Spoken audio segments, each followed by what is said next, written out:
How you doing, everybody? Tuesday morning Devo time again. We're doing our short shots from the Old Testament, talking about some Old Testament Hebrew narrative kind of stories, probably some other genres as well. Just about, seeing kind of what that shows us, maybe some stories that we don't spend a lot of time on. And the one we're talking about today, this is the third part of talking about Gideon. The last time we'll talk about Gideon. But this is one of those elements of the story that I've never heard preached in a church in my years following Jesus and going to churches and that sort of thing. I've heard stories on Gideon, sermons on Gideon.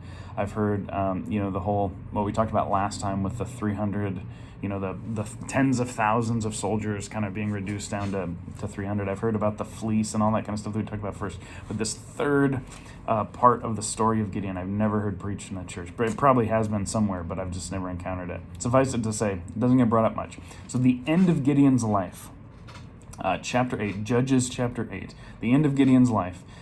He's had kind of this long, successful career of helping deliver the Israelites from their idolatry and from their oppressors. Remember, Gadah is the root word of his name, which means to cut down. So his name means the one who cuts down, and that's what he does. He cuts down the enemy, cuts down the oppressors, cuts down the Asherah poles, the idolatry, all that kind of stuff.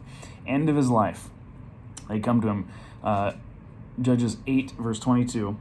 And the Israelites say to Gideon, rule over us, you and your son and your grandson, because you have saved us out of the hand of Midian. In other words, they don't use this word, but they're essentially saying, be our king, and create this lineage of kingship over Israel. You can be our first king, Gideon. You can be our guy. And he responds with this response that sounds really spiritual. Maybe you've heard responses from people before that sound really spiritual, where he says, no, I won't rule over you. The Lord will rule over you, right? So he's saying no, because that's not God's will. But here's what's interesting, and we see this a few times in Hebrew narrative.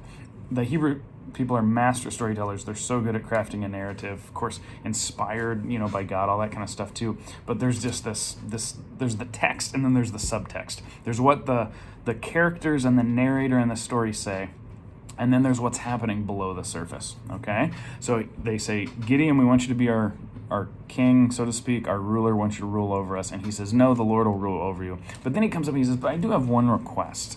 If maybe each person could just give me, or each family could give me an earring from the plunder that we took from the Midianites, that would be sufficient. They go, sure, sounds good, which is a tax. He's doing the kingly kind of thing of taxing the people and benefiting. So then he takes all of that gold, which is this massive amount, the text spells it out for us, and he creates this priestly garment, this ephod, and the people actually come and worship it. It turns into its own idolatry. Remember, what brought Gideon on the scene, the one who cuts down, is getting rid of the idolatry, and yet here he is taxing the people and producing objects of idolatry. We find out a couple verses later that he has many wives. He has a harem, which is a kingly thing in the ancient world. Unfortunately, it wasn't the average Joe who had a harem. It was kings and rulers and that sort of thing. But then the kicker, it tells us about one of his sons. And his son that it tells us about, his name is Abimelech, which in Hebrew means, my father is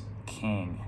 So they ask him to be the ruler, and he says, no, I'm not going to do that. But he names his son, my father is king. And so again, this is one of those things, the text doesn't come right out and tell you, he really wants to be king, but he doesn't want to admit it. He's kind of king in every way except name only. It's not telling you that, but it's between the lines. It's there, right? It's actually pretty obvious in a lot of different ways if you read the text carefully.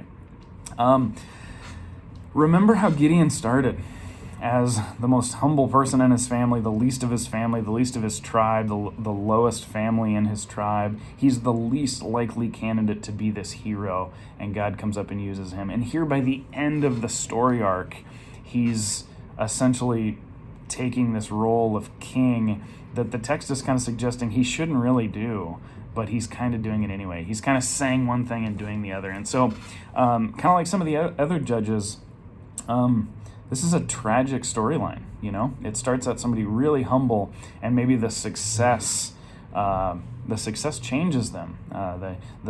Who they are at the end is not who they were at the beginning of the story, which is, by the way, true of like every story in the world. But this is a change in the wrong direction. You might argue, right? Of course, he was successful. He saved Israel a lot, but his character towards the end, the text is suggesting to us, isn't everything that is desired. He's not the humble guy that he was at the beginning. Maybe that's a challenge to us. Are there things we say and we do something else? Kind of different than standard hypocrisy, though, right? We say one thing, but we kind of do it anyway. We just do it in secret. We do it our own way. So something to think about today. Hope you guys are doing well. HolyLandVentures.net if you want to find out more about what I do. God bless.